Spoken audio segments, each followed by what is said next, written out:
Welcome back to Salt and Pepper Pickleball. My name is Giovanni, where we serve up that good pickle and pasión.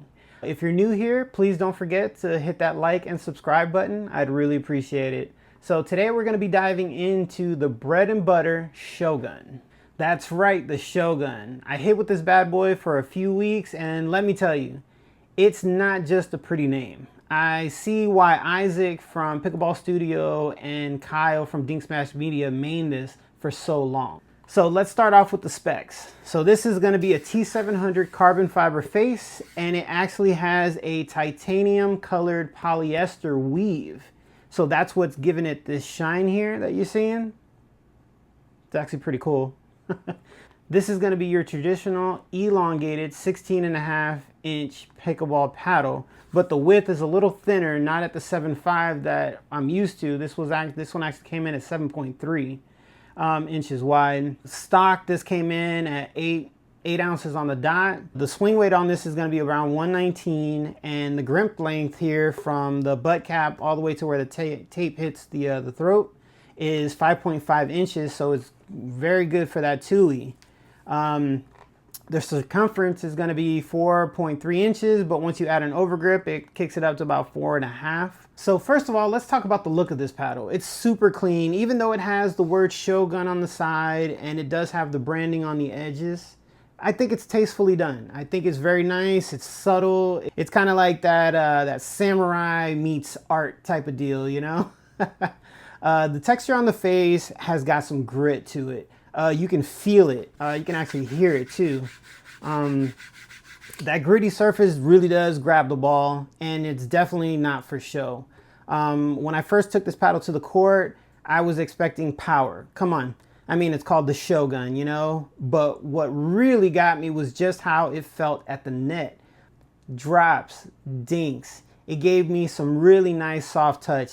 I mean, it's silly to say, but it's kind of like a warrior that likes to meditate, you know?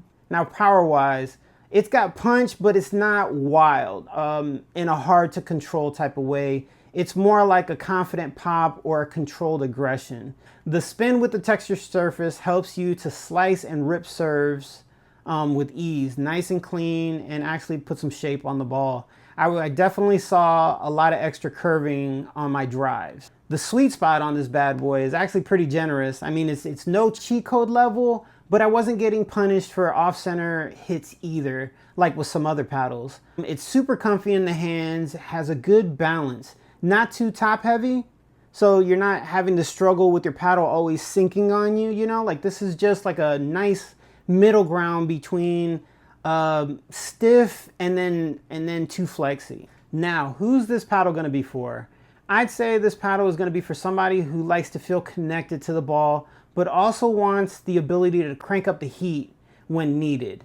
If you're a control player with a little sneaky power, yeah, this paddle is definitely gonna be right up your alley. The pros and cons of this paddle is gonna be that it gives you good touch at the net. You're gonna get controlled power. You're gonna get that nice gritty surface. It's got a cool design. You're gonna feel, you know, you're gonna feel like $1,000,000 out there with this paddle. And then all the cool merchandise like the Shogun hats, the shirts, the 1-ounce sliced butt caps that they actually have, specific to this one that actually has the little samurai symbol on it. It's really nice. And you even get the cool hot sauce that's specific to this. I think it's the Oishi hot sauce. And you get some pretty cool stickers with this if you like to put stickers on your tumbler or your water bottle like I do. But the cons on this is going to be that it might not satisfy players looking for lights out power. The handle might feel a bit too short for a tui just because of the throat. So when you put your hands on there, you know, it might interfere with that middle finger to sit very comfortable on here. So this paddle is priced at $189, and there's a really cool ambassador that I know. He's a local ambassador for Bread and Butter. His name is Mr.Tim. He actually has a 10% off discount code Mr.Tim to get you 10% off of this actual paddle and any other Bread and Butter paddle that you'd like. So other suggestions to this would be the Thrive Threat, that goes for about $179. Then you have the Rhombus Pulsar FX-R1 that comes in at around $180. And then you have the Gamma Obsidian that comes in at about $159. So just in case you picked this up, you liked it, but you know, maybe one or two things may have been a little off, because the Thrive Threat is going to give you a little bit more control. The Rhombus Pulsar is going to give you just a tad bit more power than this one does. And the Gamma Obsidian, it's just going to be a nice parallel to the actual Shogun itself. At the end of the day, this paddle just actually wasn't for me. It felt a little bit blocky moving it through the air when I was doing my 2E backhand. I felt like there was just a little bit more resistance than I actually like it wasn't fluid when I was coming through. So it wasn't 100% comfortable in my hands. With that being said though, I got a chance to try the new Wild Thing for a few games, and wow, I had no issues with that feeling blocky in my hands. I had no issues moving it through the air. Felt super comfortable in my hands. And yeah, it definitely has a little bit more control than this one.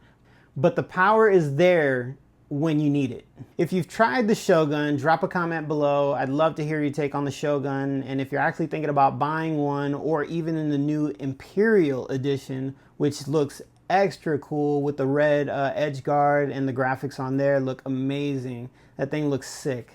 So until next time, keep dinking, keep laughing, and keep playing pickle with pasión.